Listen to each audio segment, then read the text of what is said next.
Market నుండి 1,00,000 కోట్లు మాయం. ఇలాంటి వార్తలు చూసినప్పుడు ఆ డబ్బు ఎక్కడికి పోయిందనే ప్రశ్న వస్తోంది కదా. అసలీ డబ్బు ఏమైంది? గాలిలో కలిసిపోయిందా లేక దొంగతనం జరిగిందా? ఈ మిస్టరీని ఇప్పుడు సాల్వ్ చేద్దాం. సింపుల్ ఆన్సర్ ఏంటంటే ఆ డబ్బు ఎక్కడికి పోలేదు. ఎందుకంటే అది అసలు క్యాష్ రూపంలో లేనేలేదు. ఇది అర్థం కావాలంటే ఒక్క నిమిషం స్టాక్ మార్కెట్ను మర్చిపోండి. ఒక యాపిల్ మార్కెట్కు వెళ్దాం.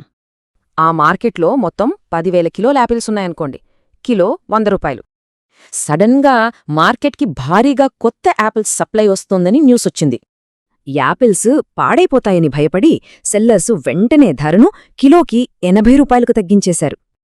చూడండి, యాపిల్స్ క్వాంటిటీ మారలేదు, కానీ మార్కెట్ మొత్తం విలువ 8 లక్షలకు పడిపోయింది. ఈ 2 లక్షలే మనం కోల్పోయిన డబ్బు. ఇక్కడ క్యాష్ ఎక్కడికి పోలేదు, కేవలం దాని ఊహాజనిత విలువ మారింది. ఇదే హోప్ వాల్యూ. స్టాక్ మార్కెట్ కూడా సరిగ్గా ఇలాగే పనిచేస్తుంది. అంతా అంచనాలే. షేర్లని అమ్మేంతవరకు ఆ నష్టం కేవలం పేపర్ లాస్ మాత్రమే, రియల్ లాస్ కాదు. కాని కొందరు మార్కెట్ పడాలని కోరుకుంటారు. వాళ్లనే షార్ట్ సెల్లర్స్ అంటారు.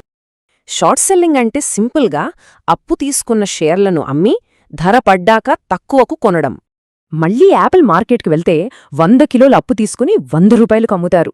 ధర 80 రూపాయలకు పడ్డాక తిరిగి కొంటారు. అయితే మార్కెట్ క్రాష్ అవ్వబోతోందని కొన్ని వార్నింగ్ సైన్స్ ఉంటాయి. అందులో ఒకటి ఈ 1% ఫ్యాక్టర్. రీసెర్చ్ ప్రకారం టాప్ 1% ధనవంతుల సంపద వేగంగా పెరిగిన 2-3 ఏళ్లలో మార్కెట్ క్రాష్ అయ్యే అవకాశం ఎక్కువ.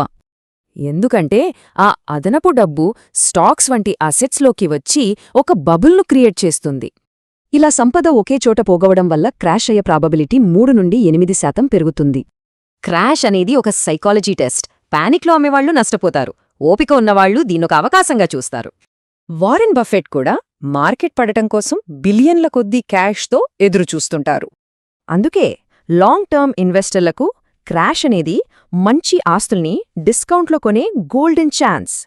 మరి మార్కెట్ పడినప్పుడు ఏం చేయాలి? కొనాలా లేక అమ్మాలా?